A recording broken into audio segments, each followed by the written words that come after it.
presenting po the general picture of how much have we received for all the benefits. Can I have that slide, please?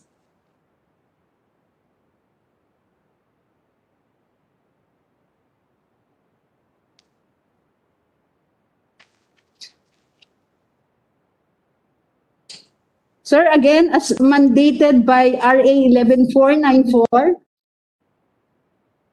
we were able to provide benefits for this period.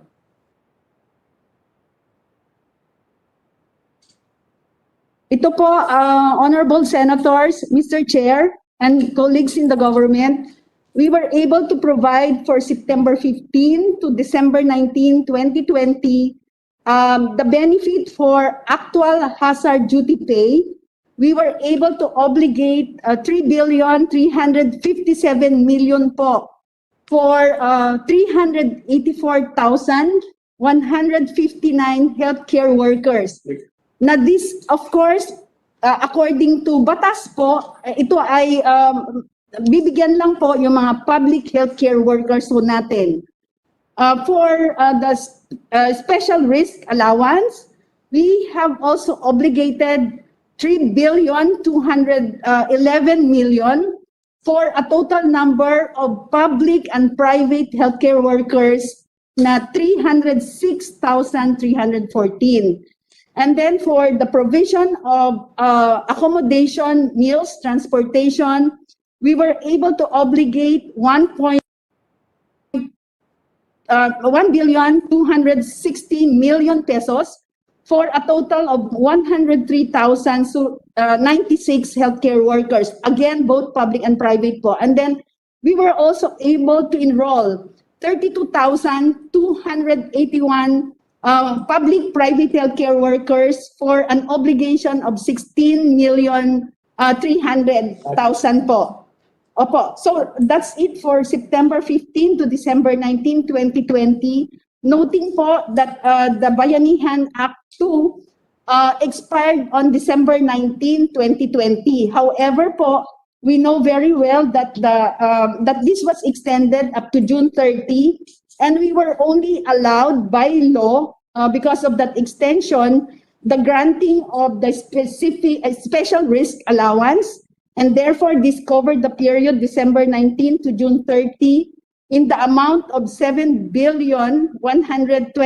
million po.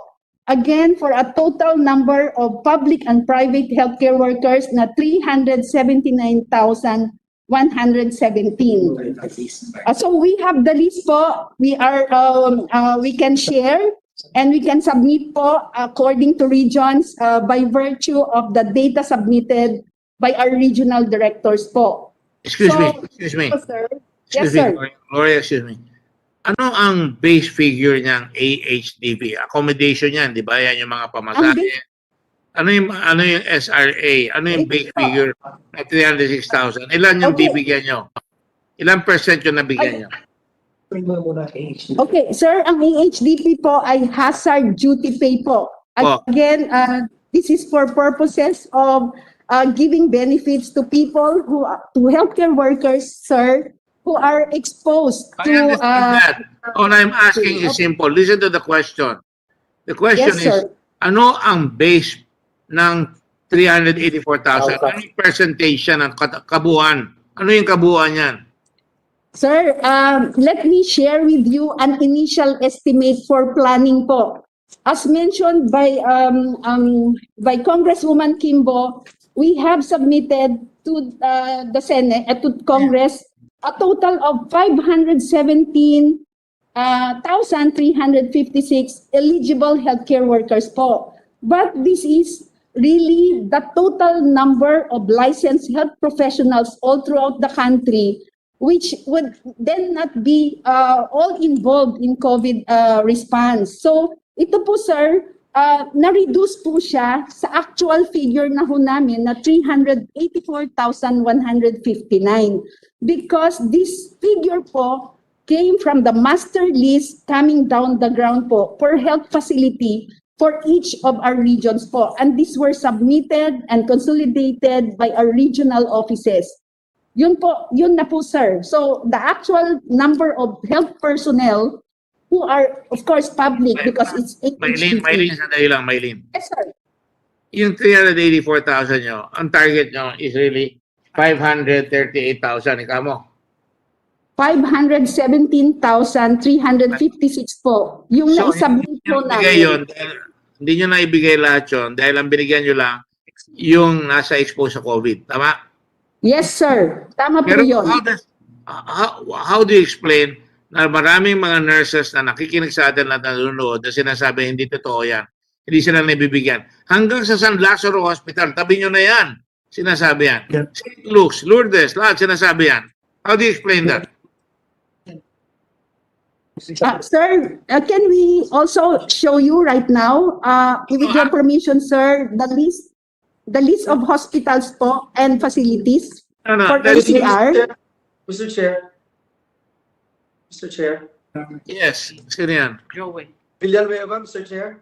Yes, Senator Villanueva, go ahead. Yes, I'm afraid I don't want to miss that opportunity of that particular slide that she was showing us, Mr. Chair. If we can ask her to, because she's moving forward, I don't want to miss that, Mr. Chair, because in that particular slide, it says 7.1 billion was obligated. It was obligated. The total funding is 9 billion, Mr. Chair.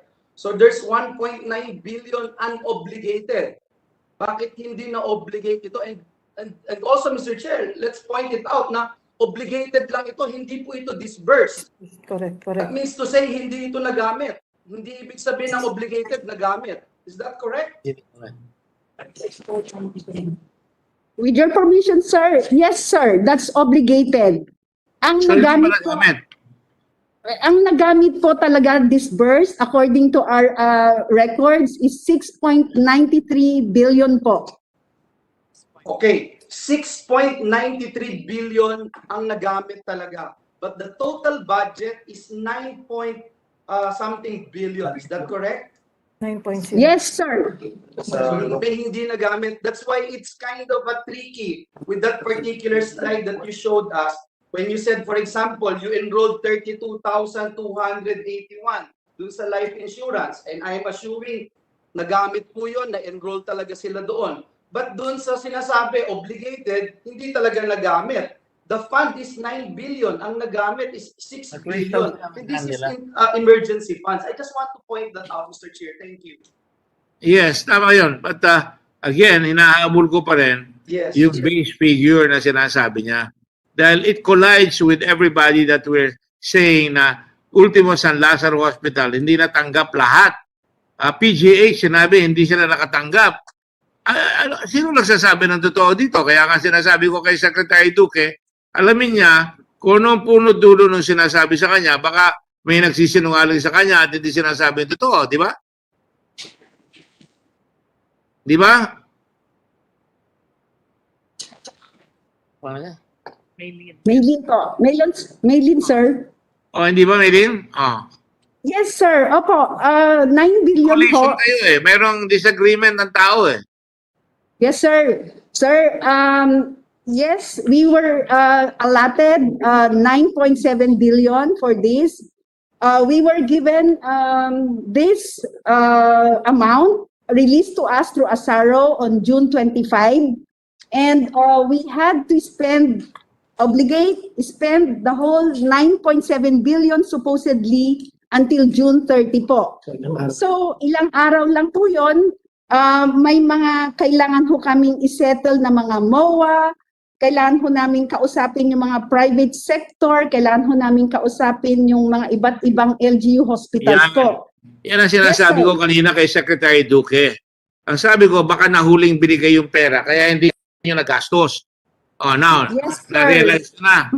Ibig sabihin, mabagal yung pag-release ng pera. By the time you na-release yung pera, hindi nyo na makahabol dahil hahanapin nyo pa yung mga tao o tumaas na yung presyo kung may bibiling kayo, kaya nagkakaloko-loko. Tama ba yun?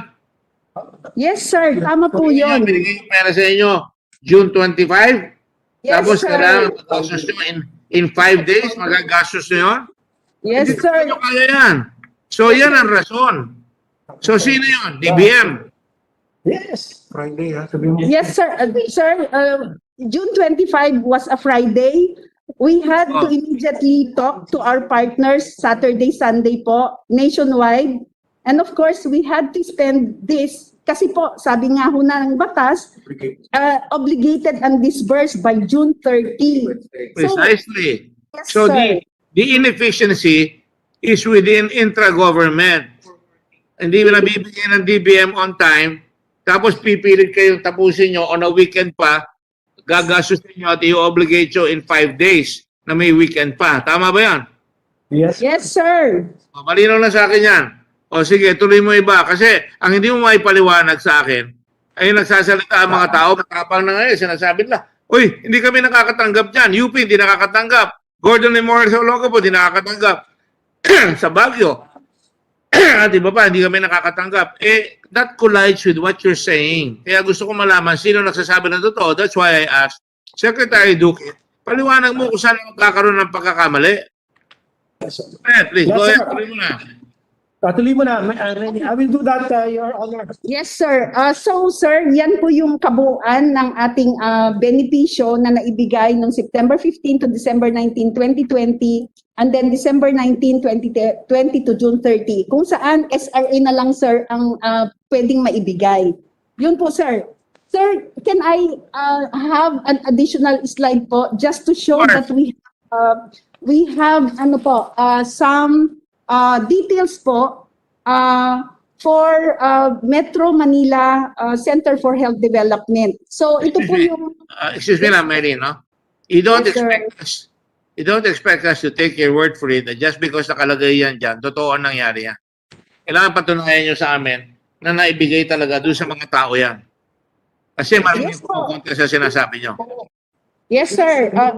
Sir, may mga memorandum of agreements po tayo with all of the private health facilities. And of course, certification coming from the chief of the health facility po, sir. So, with your permission, sir, kasi this is a data coming from CHD Metro Manila. Nabanggit na rin naman ho si Dr. Global Balboa kanina, Gloria Balboa po. Siya ho ang explain po nito, sir. Just a moment, I see Senator Recto just came in. Yeah. Go ahead, Senator Recto. We will allow Mylene to continue, but you have a question in connection with what she's saying? Yes, Mr. Chairman, thank you for recognizing this representation. But on the same issue, Mr. President, Mr. Chairman, we are talking about the benefits given to health workers, no? There are 8 benefits. So maybe when the DOH makes a presentation, let us complete the picture.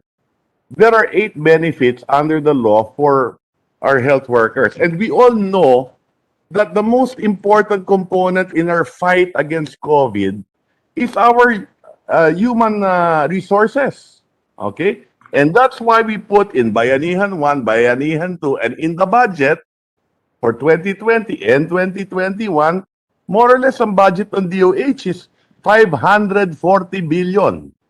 2020, Bayanihan 1, Bayanihan 2, and general appropriations for 2021, Mr. President. No? So what are the 8 benefits? Para kompleto sana yung presentation ng DOH. One, napag-usapan dito yung actual hazard duty pay. Okay? The second is the special risk allowance. So yan, napag-usapan na rin yan.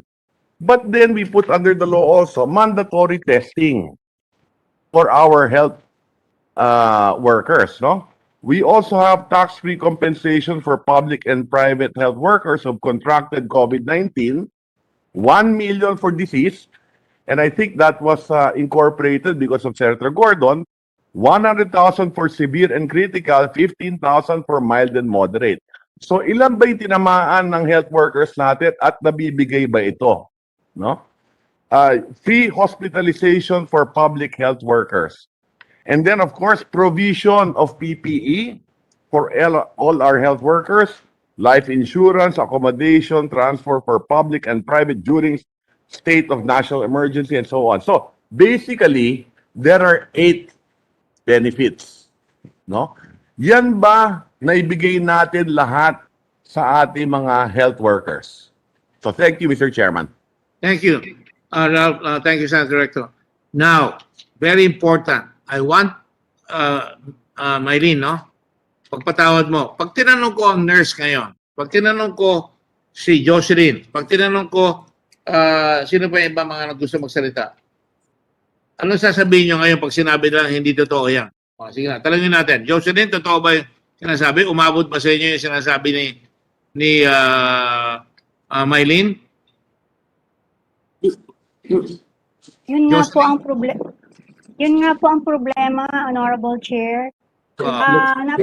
Napakarami po ang mga nurses at iba pang manggagawang pangkalusugan ang hindi po talaga nakatanggap ng mga benepisyong mga nabanggit. SRA, Active Hazard Duty Pay, hanggang sa ngayon. Nandito po kasama natin ang Pangulo ng Alliance of Health Workers, si Mr. Robert Mendoza. Okay, Robert Mendoza, you're recognized. Anong sasabihin mo? Okay, maraming salamat po, Mr. Chair, at saka sa lahat ng mga nandito po sa ating webinar po. Pwede kong i-present yung sa lahat ng mga hospital sa government na kung sino yung nakatanggap ng SRA, kung sino ang hindi, para pwede kong i-share po itong ating PowerPoint presentation. Yes, may pinakita kanina yung hindi nakatanggap eh. Pero pakinggan mo, Mylene, ha, para tama yung sinasabi mo. Go ahead. Make it quick, please. Hindi po. Paano kaya i-share to? Wait lang po. I-share ko lang po.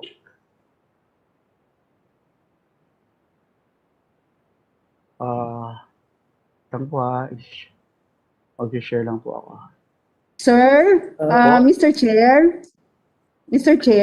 Yes. hindi po ulit, sir. Sir, hindi pa ho ako tapos mag-present. Can I still be given the opportunity to present siguro 2 more slides, sir? Before Mr. Robert will show his... I will allow you to do that. But sige, in fairness to you, we will listen to you and show it. And then Robert, Yes, yan po. hindi ka pa naman ready do sa ipipresent mo. I-ready mo na kagad. Go ahead, Mylene. Maraming salamat po ulit, Mr. Chair. Sir, ito yung gusto ko lang hong i-present yung timeline. I think these are very important dates that we need to share with everyone. Na-point out na rin ho kanina na may lags ho in some areas. And I take note po of Senator Recto's comment po on the 8 benefits, but I'm just zeroing in ho doon sa 4 po, plus ikalima ho yung compensation na slide ko ho mamaya. So this is the timeline po for the granting of healthcare workers benefits that's due for granting September 15 to December 19, 2020. So with the indulgence of everyone, I will walk you through some important dates. September 11, the RA was signed. And DOH requested for 32,369 million po to cover our health-related responses po, including the granting of healthcare workers benefits. On September 17 po, we were given an approved appropriation of only around 13,401 million for health-related response, including healthcare workers benefits. So kung titignan po natin, honorable senators, we have a difference of around 18,732 million from our requested funding of 32.3 billion po. And then on September 25, we were able to meet with DBM on the submitted details of the breakdown of the 13.5 billion, wherein DBM also presented their own proposal po for SRA and AHDP. And then on October 27 po, we received a letter from DBM on the advice of SARO amounting to 20,575 million, the 13.5 billion of which is part of this po for health-related responses, including granting of healthcare workers benefits. And on November 16, 2020, there was an issuance coming from OP on AO35, again for hazard pay, and AO36 on special risk allowance. And then on November 25, DBM DOH issued a joint circular number 1 and 2 so as we will be guided by we will be guided on the implementation of all these healthcare workers benefits. And on November 26 to 27, we have already downloaded funds to our various centers for health development, DOH hospitals, and other concerns. Noting po that the Bayanihan Act 2 at that time would be expiring on December 19, 2020 po. And then another slide po, Sir Chair. Again, this is the timeline for our healthcare workers benefits that are due for granting from December 2020 to June 30, 2021. Again, by virtue of the extension of the Bayanihan Act 2. So on April 8, sir, as you can see sa slide po, we sent a letter request to DBM for funds for SRA and active hazard duty pay funding for the provision of these benefits amounting to 16 billion pesos po.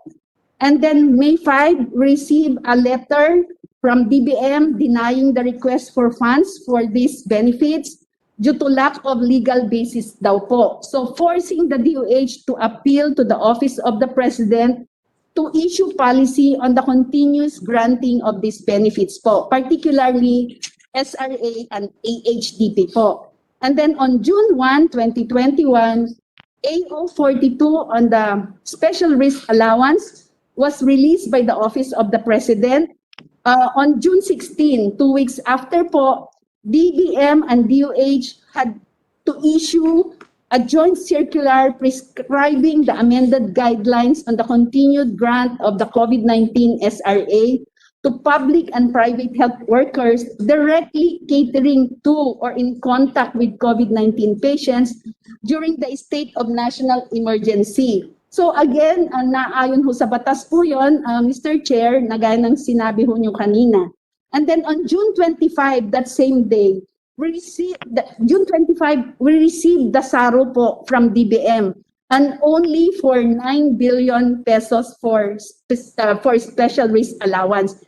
Again, our request was 16 billion to cover both EHDP and SRA, but we were given, of course, 9 billion for SRA only. And then right on that same date, we processed sub-allotment guidelines. We talked, syempre po, sa lahat ng various heads of our health facilities, our regional directors. On June 25, the same day po, and this was a Friday, we signed sub-allotment guidelines and we disseminated for guidance to all our health facilities, to our regional offices. And that during this time, June 25, we were still receiving po, Mr. Chair, additional requests for additional benefits for some health facilities po na hindi pa ho nakapaggawa ng MOA, Memorandum of Agreement. Again, sir, if we have to transfer funds to a private health facility or to an LGU facility, we have to have Memorandum of Agreement per our auditing and budgeting guidelines, sir. And then on June 25, we processed sub-allotment advice and disseminated to all health facilities. And noting that on June 30, the law will expire. So lahat ho na makakaya ho namin, ginawa ho namin para ma-disburse and makarating po talaga sa healthcare worker yung karampatang SRA ho na dapat nilang ma-receive. So that's why yung explanation ho din kanina po, na 9 billion, 9.7 exactly, 9 billion, 7 million was given to us as an allotment. However, again, due to time constraints po, we were only able to disburse with healthcare workers receiving SRAs amounting to 6.7 billion po. And that was done in a matter of 3 days, actually, sir, from Friday. Yun po, sir. And then, sir, one more slide, sandali lang po, for the compensation. Again, this is one of the compensations due a healthcare worker. So dito po, ng honorable senators and our government officials, we were able to provide these benefits under Bayanihan 1, again, sickness and death benefit compensation, which is part of our RA 11494, from March 24 to June 24, 2020, 2020, we were able to provide 114 public and private healthcare workers who got sick, who died of this of COVID in the amount of 62.7 million po. And then Bayanihan 2 from September 15 to August 16, last Monday lang po. We were able to provide compensation to 23,331 healthcare workers amounting to 493.9 million po. Again, for a total of 556.6 million. Yun po, Mr. Chair, maraming salamat po sa pagkakataon na to. Thank you po.